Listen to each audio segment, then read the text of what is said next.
सोलापूर शहरात आज मंगळवारी दुपारच्या सुमारास हवामानाने अचानक कलाटणी घेतली आणि पावसासोबतच गारांचा जोरदार मारा पाहायला मिळाला।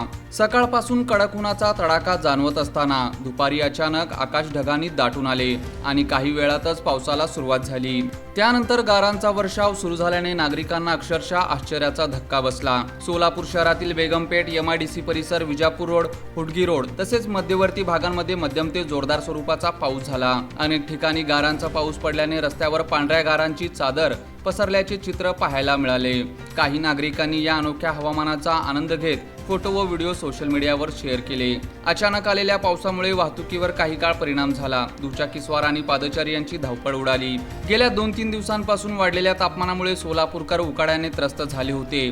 अशा परिस्थितीत आलेल्या या पावसाने वातावरणात गारवा निर्माण झाला असून नागरिकांना मोठा दिलासा मिळाला आहे। हवामान खात्याच्या अंदाजानुसार पुढील काही दिवसातही अशाच प्रकारचे बदलते हवामान राहण्याची शक्यता व्यक्त करण्यात येत आहे।